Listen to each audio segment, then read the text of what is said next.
saya. Ya udaranya enak. Mana dia? Gimana Trian? Gimana saya? Pegang tangan aku, Dil. Pagi yang seharusnya jadi awal perjalanan penuh harapan, mendadak berubah jadi ujian yang bikin dada sesak. Baru saja semalam Trian dan Adila merasakan kebahagiaan yang lama mereka tunggu. Rasanya seperti mimpi yang akhirnya jadi nyata. Setelah begitu banyak badai, akhirnya mereka bisa tersenyum lepas.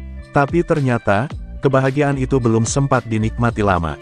Pagi itu Adila terlihat begitu menikmati udara yang masih segar.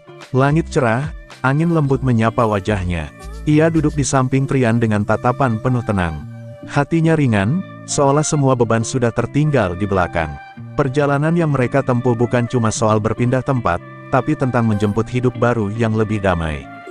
Trian menyetir dengan hati-hati. Sesekali ia melirik Adila dengan senyum tipis yang sulit disembunyikan. Tatapannya hangat, penuh rasa syukur. Meski begitu, tangannya tetap mantap di kemudi. Ia ingin memastikan perjalanan ini aman. Setelah semua yang mereka lalui, Trian tak mau ada lagi hal buruk menyentuh Adila. Namun takdir seakan belum benar-benar berpihak. Di kejauhan, terlihat sebuah truk melaju tak terkendali. Awalnya Trian belum menyadari bahaya yang mendekat. Sampai akhirnya suasana berubah dalam hitungan detik. Truk itu mengalami remblong dan meluncur liar menuju jembatan yang sama. Detik-detik berikutnya terasa seperti mimpi buruk. Suara gesekan, teriakan, dan benturan keras memecah pagi yang tenang. Mobil Trian dan Adila tak mampu menghindar. Tabrakan di atas jembatan itu begitu dahsyat. Mobil mereka terguncang hebat. Yang paling menyayat hati, pintu mobil terbuka saat benturan keras itu terjadi. Tubuh Adila terpental keluar dan jatuh ke sungai di bawah jembatan.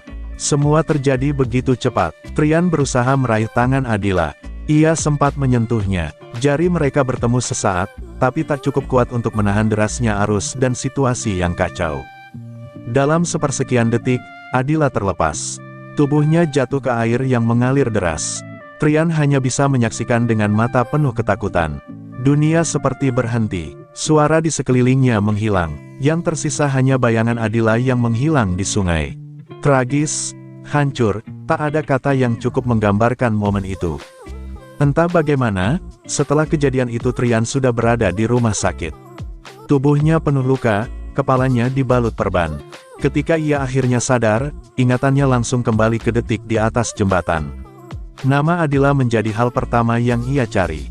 Ia bangkit dengan panik, matanya liar menatap sekeliling ruangan. Jantungnya berdegup kencang. Suster yang berjaga mencoba menenangkannya, menjelaskan bahwa ia harus beristirahat. Tapi Trian tak mau mendengar. Ia berontak, mencoba turun dari ranjang meski tubuhnya masih lemah. Hatinya hanya ingin satu hal, Adila. Setiap detik tanpa kabar terasa seperti siksaan. Wajahnya pucat, napasnya tak teratur.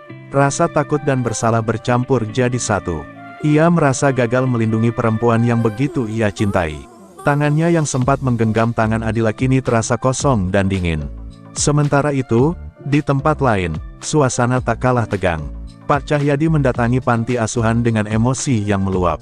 Ia mencari keberadaan Trian. Baginya, Trian dan Adila pasti pergi bersama tanpa memberi kabar. Amarahnya memuncak karena sejak semalam Trian tak pulang. Rama sudah berusaha menjelaskan bahwa mereka juga sedang mencari kabar Adila.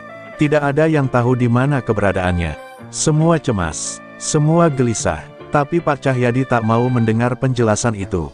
Ia tetap yakin Trian sengaja membawa Adila pergi. Kecurigaan dan kemarahan membuat suasana semakin panas. Padahal di sisi lain, Trian sedang terbaring lemah di rumah sakit, dihantui rasa takut kehilangan. Ironisnya, di saat kondisi genting seperti ini, Adila masih saja disalahkan. Malam yang seharusnya jadi awal kebahagiaan, berubah menjadi awal dari ketidakpastian yang menyesakkan. Trian belum tahu apakah Adila selamat. Ia belum tahu apakah takdir masih memberi mereka kesempatan kedua.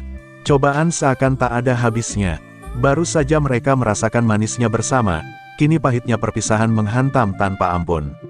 Semua orang diliputi cemas. Semua berharap keajaiban terjadi. Dan di antara semua kegelisahan itu, satu pertanyaan besar menggantung di udara.